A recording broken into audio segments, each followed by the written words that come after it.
As you can see, you may not be able to see me clearly, but folks, I'm wearing tights. And what I have to say, and what I can say to you folks, that I have said before, that my property is still in Toronto. And you won't imagine the amount of clothes and stuff I have in Toronto and shoes.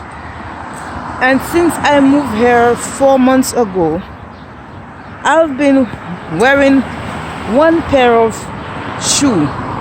And thank God I came with this pair of shoe. Because I got lost so many times that my shoe, the heel of those shoes that I'm wearing right now, have holes in them. And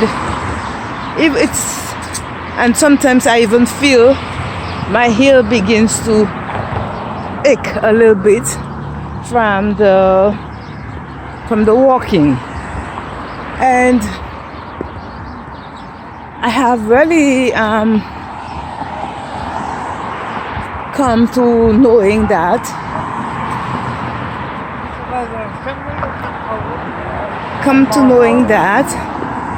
whatever I have down in Toronto is what I'm going to have to make an effort to go and get.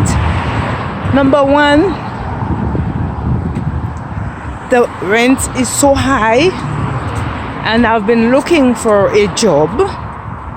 And brothers and sisters, they know me so well that one of the things that they are fighting to withhold is my income. But at this stage in my life, at this stage in the battle, they can't withhold anything anymore. And they are fighting, they're still fighting, they don't give up. They're fighting me day and night. They don't give up. But one of the things that I have to do is to go and get what belongs to me, so that I can have shoes to wear for the winter. I can have my winter jackets because it's getting cold. And one of my resolution with Christ is for him to, he has to,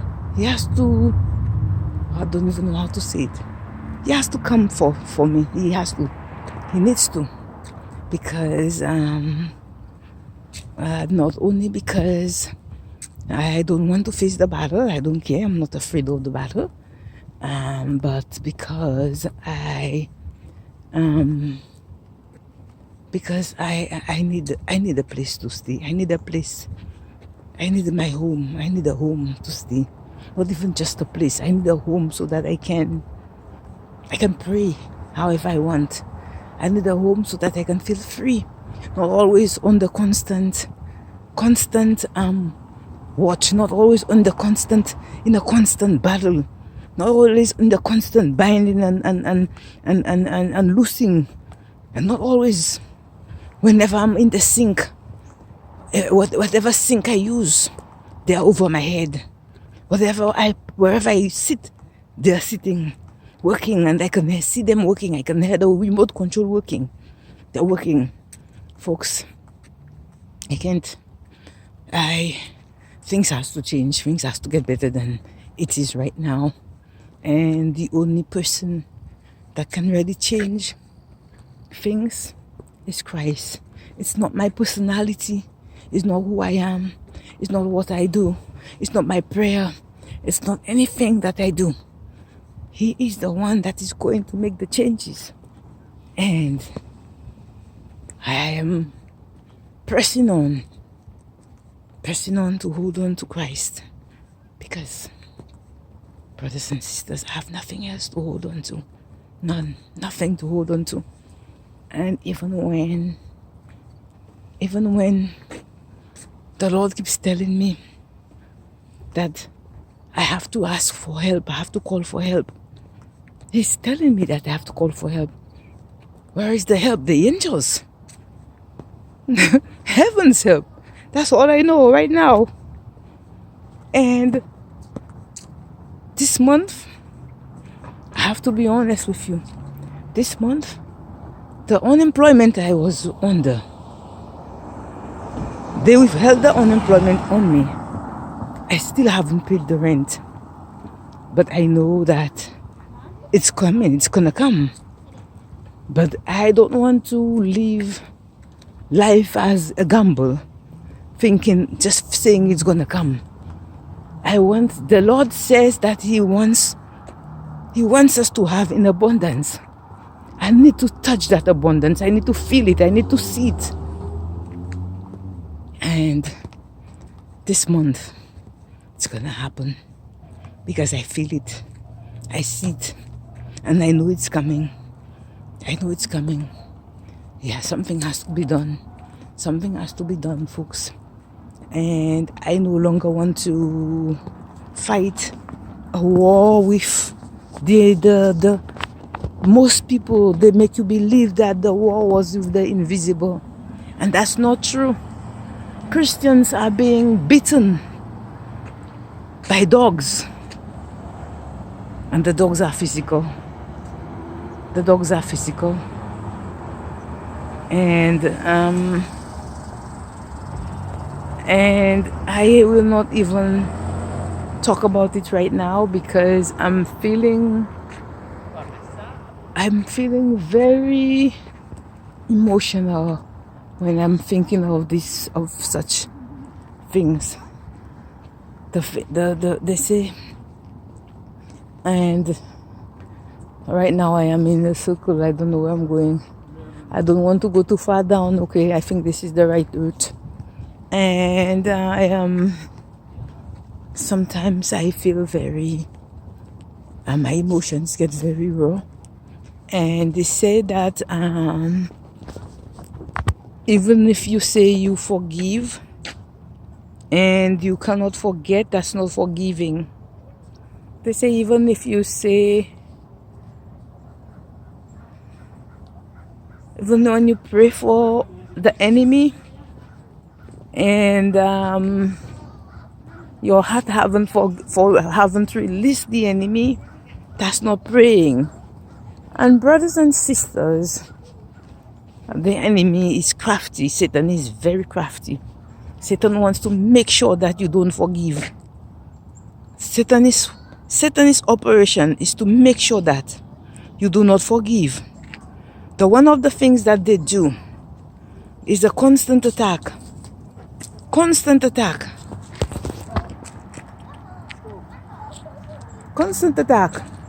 This is one of it. Very, very clear. Very clear. I'm walking on that side of the street.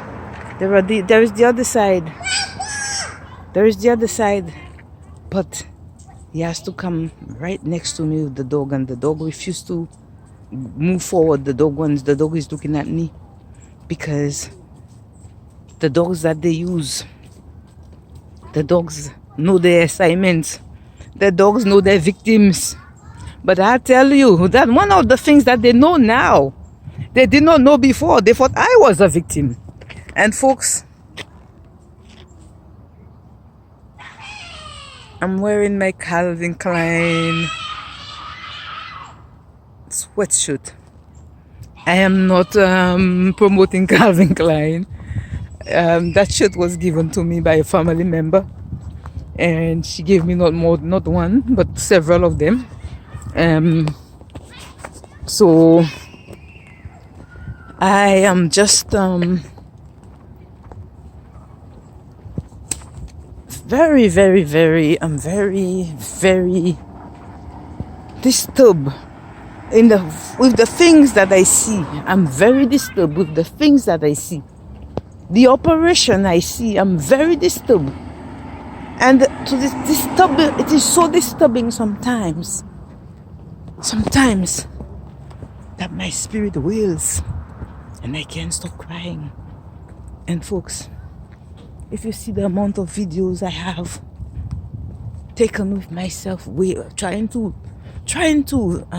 record the video, but I cannot stop wailing because of the pain, the anger that bubbles inside from the wickedness I see from the performance of witchcraft, from the table of the sorcerers, from the craftiness of the crafty.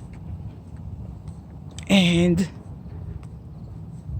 not only because it bothers me because I am on the siege, but because so many of my family members are on the siege, so many of my friends are on the siege, so many people are on the siege in this country.